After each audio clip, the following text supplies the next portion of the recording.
আসসালামু আলাইকুম। আপনারা দেখতে পাচ্ছেন গণপ্রজাতন্ত্রী বাংলাদেশ সরকারের অধীনস্থ মহিলা বিষয়ক অধিদপ্তরে ৭৩১ পদে সম্পূর্ণ নতুন নিয়োগ বিজ্ঞপ্তি প্রকাশ করা হয়েছে। সো আপনাদের এখানে আবেদন করতে বয়স কত, শিক্ষাগত যোগ্যতা কি, আবেদন শুরু কবে শেষ কবে এবং কিভাবে আবেদন করবেন সম্পূর্ণ তথ্য এই ভিডিওতে আলোচনা করি। স্কিপ না করে সম্পূর্ণ ভিডিওটি ধৈর্য সহকারে দেখবেন। তো চলুন আগে দেখে আসি শিক্ষাগত যোগ্যতা কি এবং পদ সংখ্যা কত। প্রথমটা আছে পদ সংখ্যা হলো 2টি এবং শিক্ষাগত যোগ্যতা হলো নিম্নপক্ষে উচ্চ মাধ্যমিক সার্টিফিকেট পরীক্ষায় পাশ ও ইংরেজিতে প্রতি মিনিটে ৮০ শব্দ ষাটলিপি গ্রহণ ও ৩০ শব্দ টাইপিং করায় বাংলা ৫০ শব্দ ষাটলিপি গ্রহণ ও ২৫ শব্দ টাইপিং করার গতি থাকবে।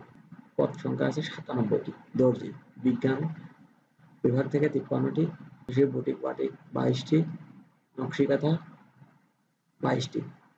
এখানে শিক্ষাগত যোগ্যতা হলো সরকার কর্তৃক অনুমোদিত কোনো প্রতিষ্ঠান হইতে সংশ্লিষ্ট ন্যূনতম ডিপ্লোমা এবং যে ট্রেডে ডিপ্লোমা কোর্স চালু নাই সেই সব ক্ষেত্রে ন্যূনতম ১০ বছরের অভিজ্ঞতার প্রমাণপত্র মহিলা প্রার্থীদের অগ্রাধিকার দেওয়া হবে। তারপর এটা বলা হয়েছে পদ সংখ্যা হলো ৬টি। শিক্ষাগত যোগ্যতা নিম্নপক্ষে উচ্চ মাধ্যমিক সার্টিফিকেট পরীক্ষায় পাস সহ ইংরেজিতে ষাটলিপি এবং ইংরেজিতে ২৮, বাংলা প্রতি মিনিটে ৪৫ এবং ইংরেজি ২৫ শব্দ লিখতে হবে। ১ নম্বরে হলো ষাটলিপিকার কাম কম্পিউটার অপারেটর, প্রথম গ্রেড হলো ১৩। ২ নম্বরে হলো ট্রেড ইন্সট্রাক্টর জেলা ১৩তম গ্রেড, ষাট মুদ্রাক্ষরিক কাম কম্পিউটার ১৪তম গ্রেড ৩ নম্বর।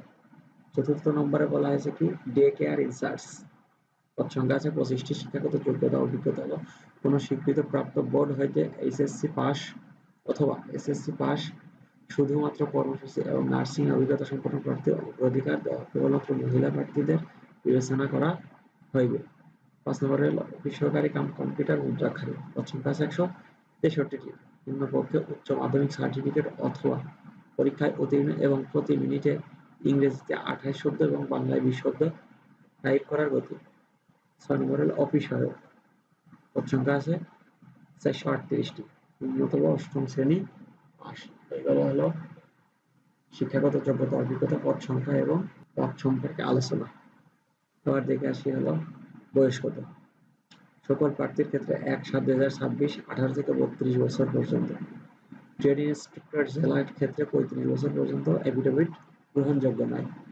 আবেদন তারপরে খ নম্বরে বলা হয়েছে আবেদনকারীকে তার মার্জিত সঠিক সর্বশেষ শিক্ষাগত যোগ্যতা আবেদনপত্রে উল্লেখ করতে হবে, অন্যথায় গ্রহণযোগ্য হবে না। সরাসরি অথবা সরকারি স্বায়ত্তশাসিত প্রতিষ্ঠানে চাকরির প্রত্যাশীদের অবশ্যই যথাযথ কর্তৃপক্ষের অনুমোদন আবেদন করতে হবে। কেউ যদি স্বায়ত্তশাসিত প্রতিষ্ঠানে থাকেন তাহলে তার অবশ্যই আবেদনপত্র মৌখিক ও পরীক্ষার জন্য কোনো টিএডিও প্রদান করা হবে না। আপনাদের আবেদন করার জন্য দেখেন এই যে লিঙ্কটা http://www.wd, এটা লিঙ্ক অবশ্যই ইসে দেওয়া থাকবে ডেসক্রিপশন বক্সে, আপনারা সেখান থেকে চাইলে আবেদনটি করতে পারবেন। অনলাইনে আবেদনের শুরুর তারিখ হলো ৮/৭/২০২৬ ১০ ঘটিকা থেকে শেষ হলো ২৮/৭/২০২৬ এবং রঙিন কপি হলো ৩০০x৩০০ পিক্সেল এবং স্বাক্ষর ৩০০x৮০ পিক্সেলে স্ক্যান করতে হবে ১০০ কেবির মধ্যে। এই ছিল হলো এটা আলোচনা। তারপর প্রার্থীর যোগ্যতা যাচাই, কিভাবে যোগ্যতা যাচাই করা হবে। প্রার্থী কর্তৃক প্রদত্ত কোনো তথ্য ও দাখিলকৃত কাগজপত্র ভালো, জাল, মিথ্যা ও ভুয়া প্রমাণিত হলে কিংবা পরীক্ষায় নকল বা অসতভাবে আবেদন করলে সেটি বলে গ্রহণ হবে। প্রার্থীকে মৌখিক পরীক্ষার সময় নিম্নবর্ণিত সনদপত্রের মূল কপি প্রদর্শন সত্যায়িত ফটোকপি দাখিল করতে হবে। শিক্ষাগত যোগ্যতার ক্ষেত্রে অভিজ্ঞতার সনদপত্র, প্রার্থী যে ইউনিয়ন, পৌরসভা, সিটি কর্পোরেশন থেকে তার সনদপত্র এখানে দেওয়া আছে বিস্তারিত, আপনারা এটা সুন্দরভাবে কাগজপত্র নিয়ে যাবেন। কাগজপত্র যদি ভুয়া, জাল হয় তাহলে আপনার বাতিল বলে গণ্য হবে। তো যার যে শিক্ষাগত যোগ্যতা আছে সেটি দিয়ে আলোচনা করবে। যে বিষয়কে এখানে ৪৩৮ পদ, এখানে মাত্র অষ্টম শ্রেণী পাস, এখানে আপনারা আবেদন করতে পারবেন। এইচএসসি পাশে থাকলে আবেদন করতে পারবেন। তো যে ক্যাটাগরি আছেন সে ক্যাটাগরিতে আবেদন করবেন। এই ছিল হলো গণপ্রজাতন্ত্রী বাংলাদেশ সরকারের মহিলা বিষয়ক অধিদপ্তরের ৭৩১ পদের বিস্তারিত আলোচনা।